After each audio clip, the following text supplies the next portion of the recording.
problems of equilibrium. Here is example.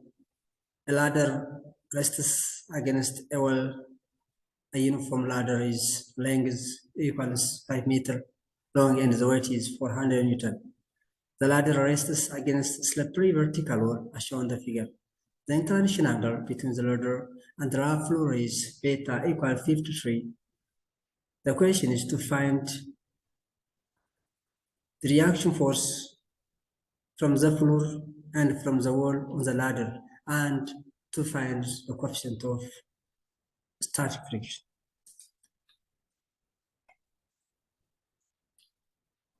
This is the diagram. There is a force on the floor which exerts on the ladder and on the wall which exerts on the ladder. So, in order to make equilibrium this ladder, free body diagram.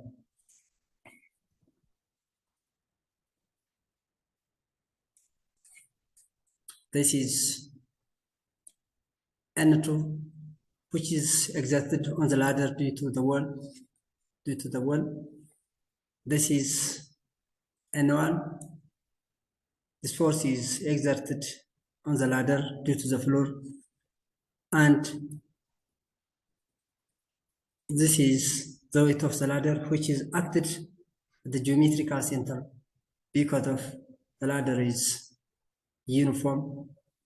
Its mass is found at geometrical center.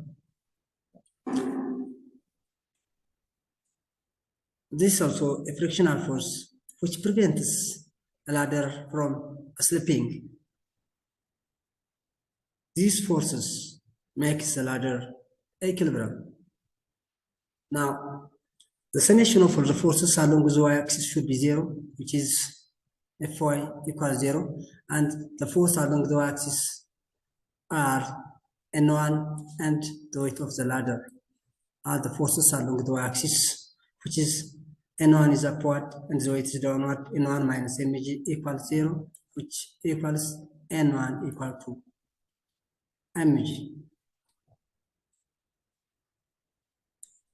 Then the normal force exerted on the ladder due to the floor is equal the weight of the ladder, which is 400 Newton.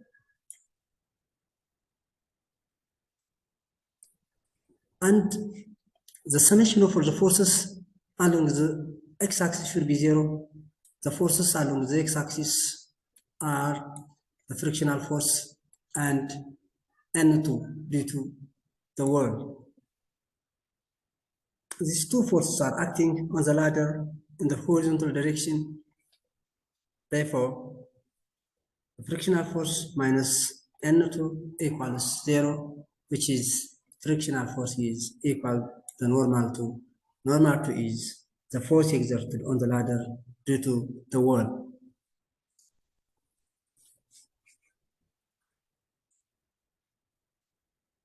Now, let's take the axis of rotation at the lower end at this point. There is the two forces are passing through the axis of rotation.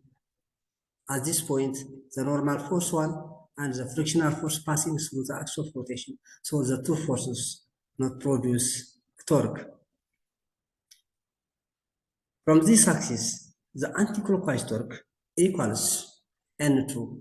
N2 rotates this ladder to anticlockwise, and the perpendicular distance to N2 is, which is L sine alpha. This is the perpendicular distance to N2. Therefore, the anticlockwise torque equals N2 times L sine 53. From this axis again, the clockwise torque equals the perpendicular distance, which is L2 cos alpha over 2 times the weight of the ladder. The weight of the ladder acts as a geometrical center, so the clockwise torque equals mgl cos theta over 2. This is a clockwise torque.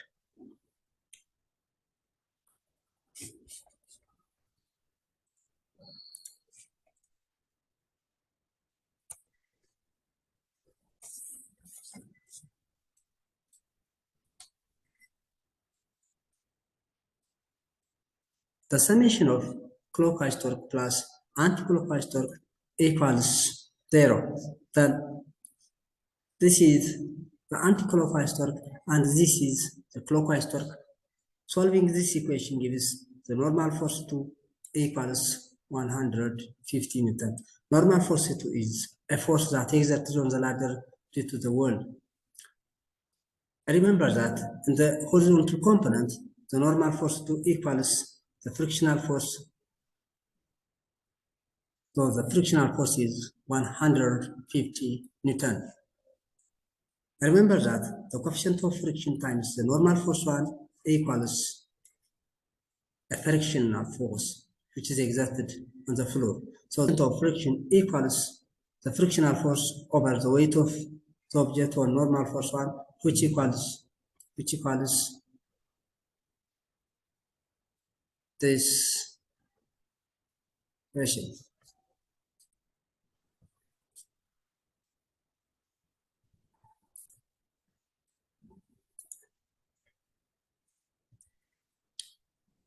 This is also another example. A particle is at equilibrium under the force as shown in the figure. Find the magnitude of the force P and the magnitude of angle theta. This is the diagram. These particles are at equilibrium. This axis is the x-axis and this is the y-axis. The force along the y-axis and the force should be 0. The sum of the force along the x-axis should be 0 and the sum of the force along the axis should be 0. All forces passing through a single point, so this force does not produce a torque.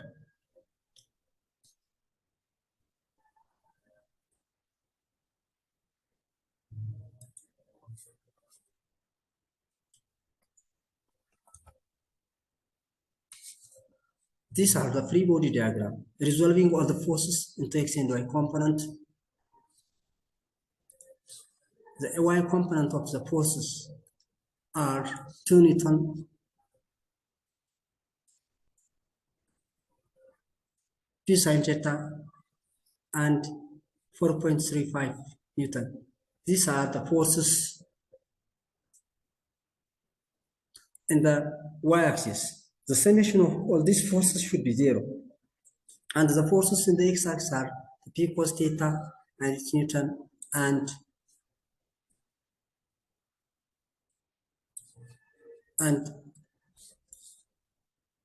which is 2.5 Newton. So these are forces acting along the x-axis. The summation of the forces along the x-axis should be 0 and the summation of the forces along the y-axis should be 0. First, resolve all these forces to the x and y. The summation of all the forces along the x-axis should be 0, which is p cos theta minus 8 minus 2.5 equals 0. This implies that p cos theta equals 10.25 Newton. The summation of all the forces along the axis should be 0, which is p sine theta plus 2 minus 4.35 equals 0, which implies p sine theta equals 2.35. Take the ratio equation 1 and equation 2. So the tan theta equals 0.23 and the theta is equal to the tan inverse of 0.23, which is 13 degree, and the p equals 13 degree equals 10.25. This implies p equals 10.5 or cos 13 equals 10.5 Newton. This is the force and this is an angle.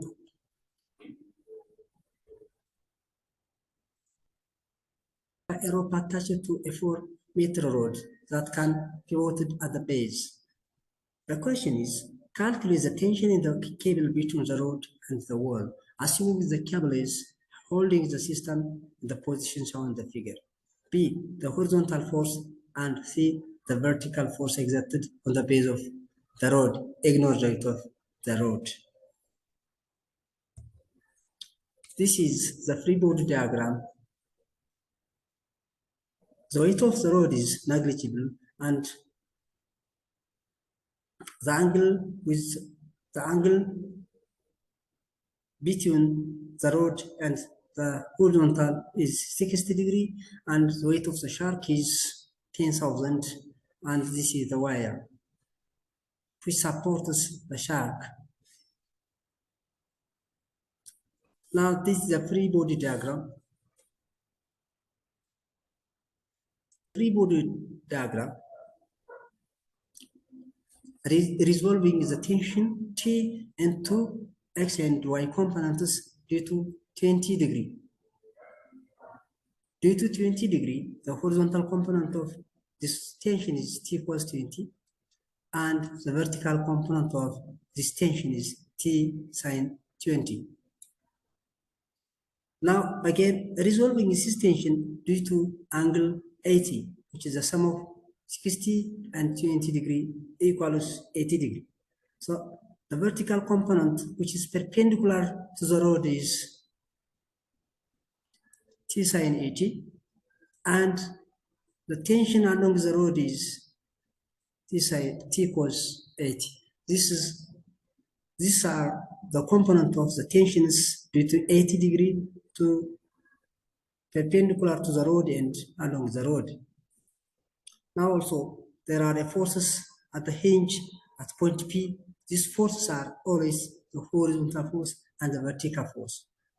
The vertical force supports the rod upward, and the horizontal force prevents moving the rod to the left. This at this point. This is the horizontal force, this is the vertical force.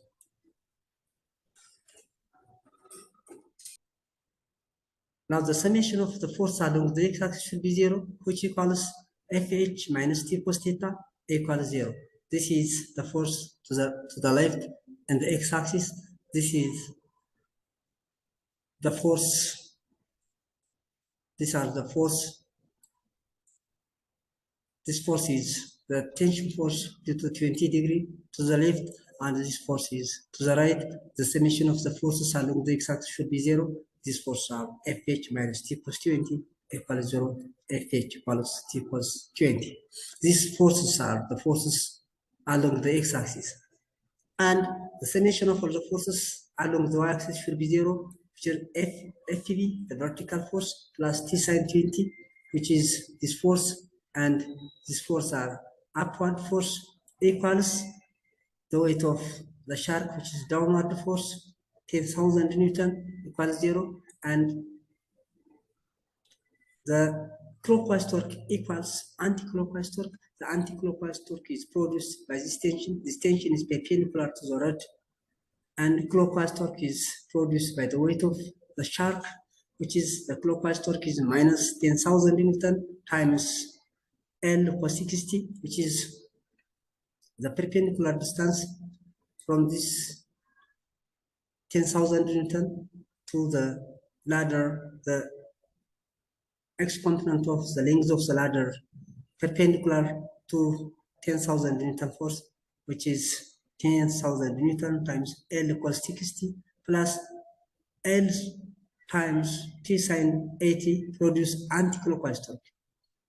So the clockwise torque equals plus anti-clockwise torque equals 0. There is a tension gives solving this problem 5,077 Newton. This is the tension that supports the rod at 20 degree from the horizontal and at 80 degree from the rod.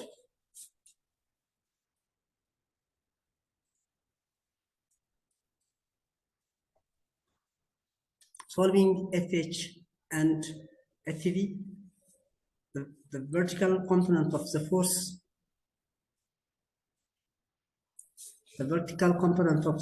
gives 1,263, and the horizontal component of the force 4,770 Newton forces. These forces are exerted at the hinge. This is a vertical force and this is the horizontal force.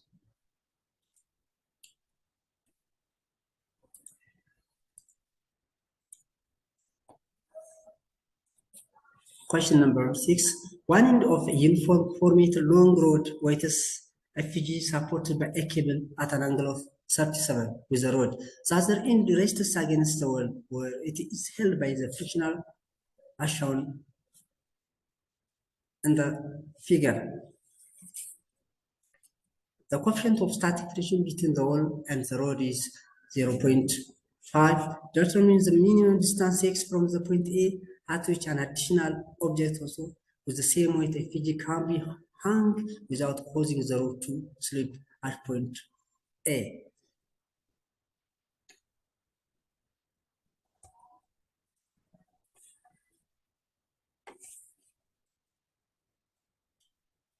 This is the figure. The two weights are acting on this rod. One is Fg is an additional mass and another Fg is the weight of the rod. And this rod is fixed at point A and this rod is also supported by a tension T at point B with theta to the horizontal. This is a free body diagram.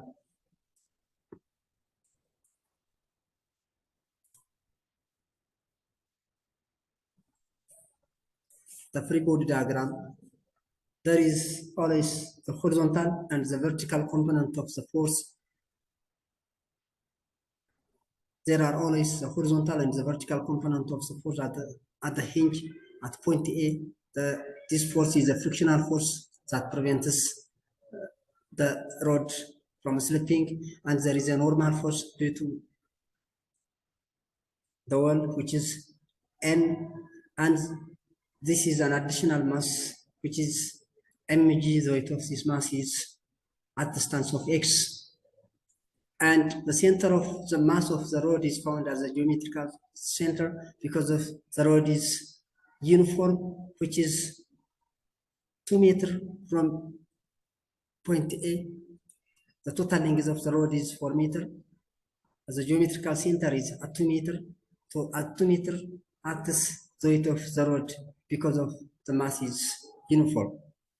And again, this tension can be resolved into the vertical, which is T sine 37, and the horizontal, which is T cos 37. These forces are exerted on the beam. Now, the frictional forces, which equals maximum on the verge of slipping, and the x equals the x minimum. Therefore, the frictional force equals the coefficient of friction times the normal force. This is the normal force. This is the frictional force equals 0.5 times the normal force. X equals x minimum on the verge of the slipping. The horizontal component of the force equals 0, which is T cos theta, the force exerted to the left due to the tension, minus normal force due to the wall. To the right, there is the normal force, there is the T cos theta. There is no other forces along the x-axis, which equals 0. The normal force equals 0.8 T. And again, the force of along the y-axis will be 0, which is the frictional force, and 2 times the weight, which is mg. This weight and this weight are downward, which is this weight and this weight are downward. F minus 2 mg plus T sine 37 is upward force. T sine 37 is upward force, which is equals 0.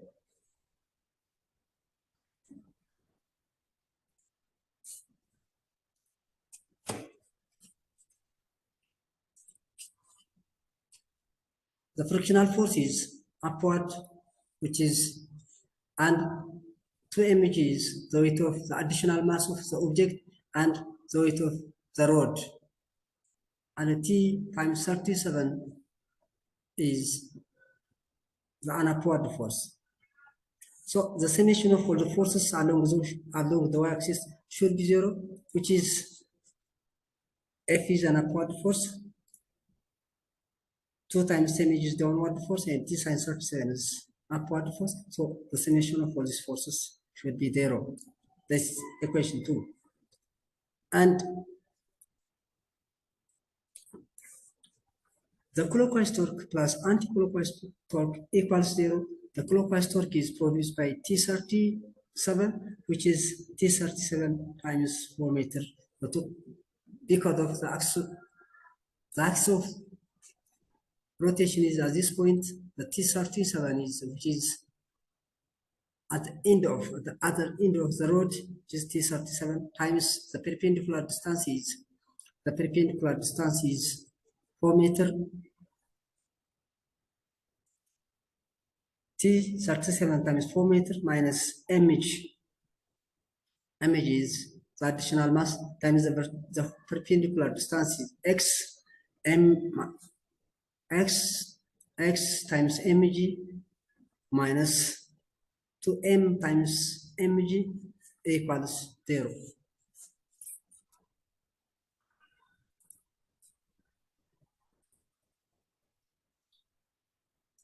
Equals 0. Remember that we take the axis of rotation at this point, the frictional force, the normal force, and the T cos theta are passing through this axis. Therefore, there is no torque produced by 3 forces, which is frictional force, normal force, and the T cos 37. The force that produce the torque are the frictional force, the additional mass, the mass of the rod, and the T37. These are the torque, the sum of all the torques on the rod. Solving equation 1, equation 2, equation 3, and equation 4, combining it together and reducing,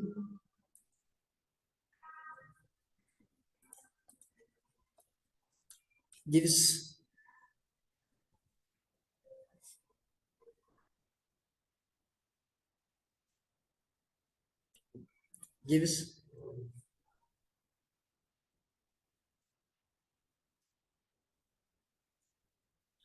the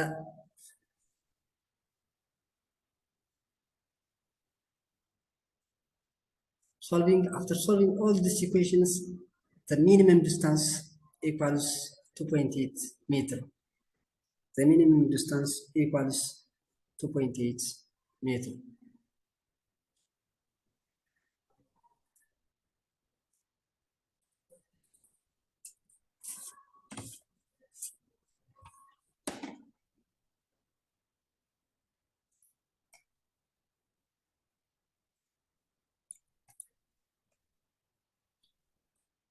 Here is another example. A uniform rod of length 2 meter and mass 5 kilograms is connected to vertical wall by a smooth hinge at point A, and the wire CV, a 10 kilogram mass is attached at point B. Find the tension on the wire, the magnitude of the forces at the hinge A.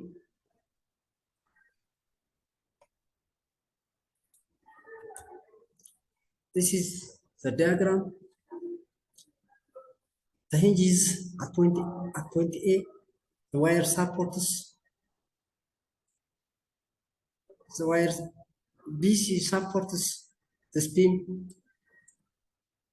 and you can find an angle which is, this is a perpendicular line. The tan theta equals 1 over 0.5.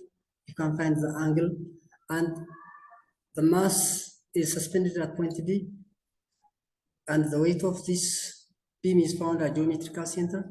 Now the question is to calculate the horizontal and the vertical component of the force at point and the tension that supports the beam.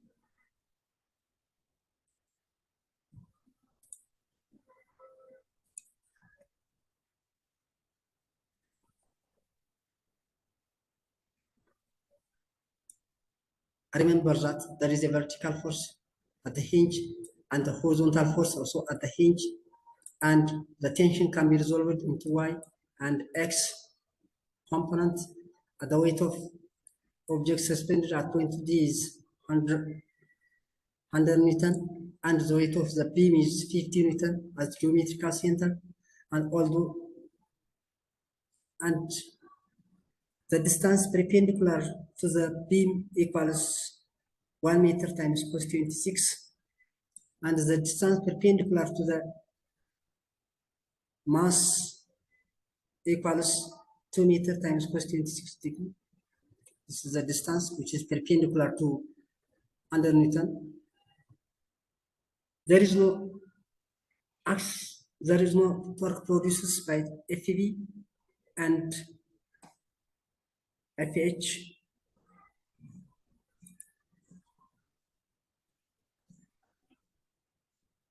Because of we take axis at this point, FV and FH are passing through this axis. If the forces are passing through the axis, there is no net. The forces cannot produce a torque. Here is the summation for the force along the axis should be 0. The force along the axis is FV, which is a vertical force, plus 15 Newton, which is the weight of the rod, and 100 Newton, which is the weight of an object suspended at point D. So the summation of the force along the axis should be 0, which equals FV plus Ty is 150 Newton. The summation for the forces along the x-axis should be 0. The x-axis forces are Fh and the Tx, which is the sum is equal to 0, and the sum of all the clockwise and anti-clockwise torque should be 0, which is the clockwise torque is T times the length, which is 0.5, T times 0.5 minus 1 meter 50 Newton cos 66, which is the weight of the rod is clockwise torque, and 2 meter times cos 26.6 times 100, the weight of the mass suspended is clockwise torque. This force produces clockwise torque, and these are anti-clockwise torque. Therefore, the summation of the torque acting at this point should be 0.